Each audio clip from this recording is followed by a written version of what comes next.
A striker who was playing non-league football 5 years ago, wearing an ankle tag. A manager who had just been beaten by the Faroe Islands. An owner who flew to every game in a helicopter. And they won the Premier League. 5,000 to 1 odds. The greatest upset in the history of professional football.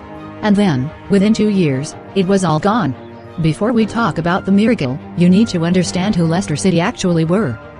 Not a sleeping giant. Not a club with forgotten greatness buried under years of mismanagement. Just a normal club. Ordinary. Familiar. They were relegated in 2002. And again in 2004. They bounced between the top flight and the championship like a club that could never quite make up its mind. Their fans didn't expect trophies. They expected survival. A respectable finish. Maybe a cup run if they were lucky. In 2010, a Thai billionaire named Vichai Srivaddhanaprabha bought the club. He was generous, warm, and genuinely loved by the fans. He handed out free beer. He gave away flights. He arrived at games by helicopter and landed, literally, on the pitch. He had ambition. He had money. But even he, at this point, wasn't dreaming of league titles. In the 2014-15 season, Leicester were bottom of the Premier League at Christmas. Rock bottom. Staring at the championship. Then they won 7 of their last 9 games and somehow, stayed up. It felt like an escape. A lucky one. Nobody realized it was actually a rehearsal.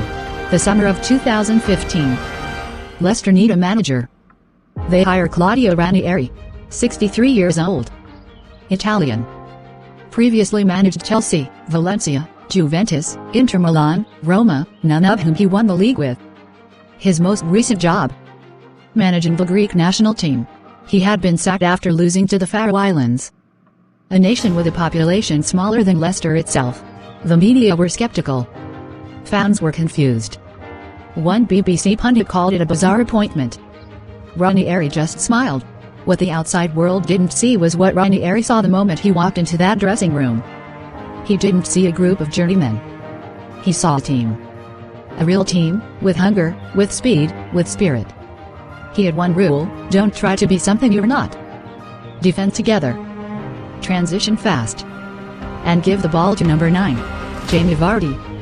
The man who 5 years earlier had been working in a medical splint factory by day and playing non-league football by night, while wearing an electronic ankle tag after a conviction for assault.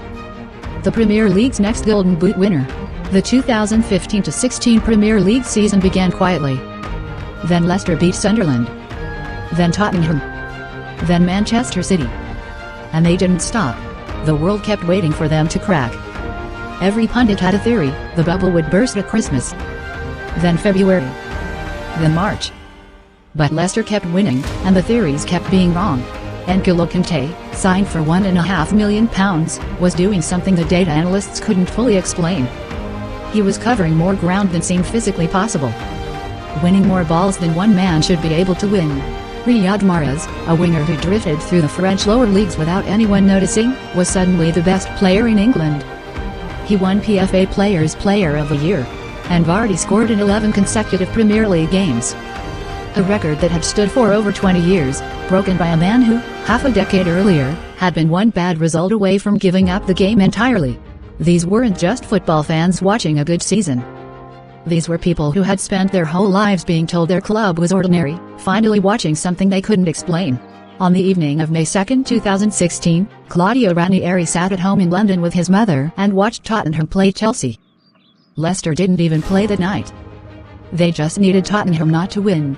When the final whistle blew, 2-2, Leicester City were champions of England. Ranieri's phone rang. It was his players. They were crying. Outside the King Power Stadium, fans who hadn't even been to the game just appeared. From nowhere. Hundreds of them. Then thousands. The odds at the start of that season had been 5,000 to 1. They won the league by 10 points.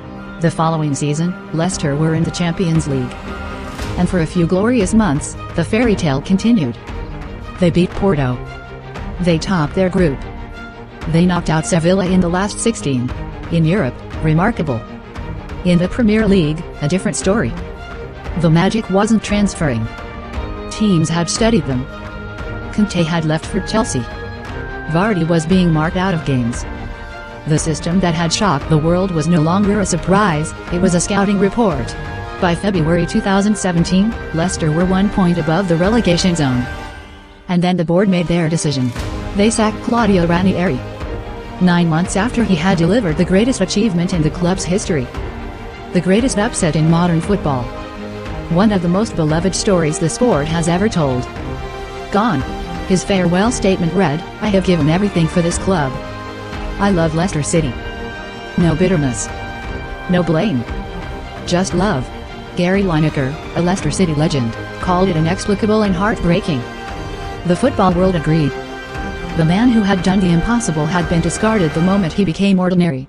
On October 27, 2018, Leicester played West Ham at the King Power. A 1-1 draw.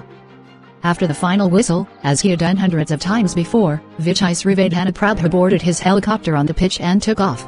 Seconds later, it came down. 5 people died, including Vichai. The man who had built the dream. Who had handed out free pizzas. Who had arrived with a smile and left the city forever changed. In the days that followed, football supporters from every club brought flowers to Leicester. Rivals became mourners. Because this was no longer about football. This was about a man who had loved a city, and a city that had loved him back. Leicester tried to rebuild.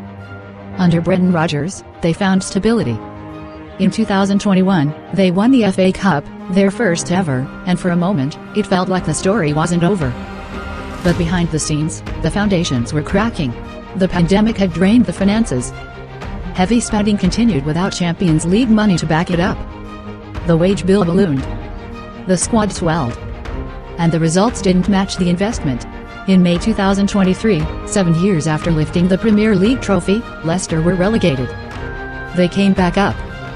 Then they went back down again.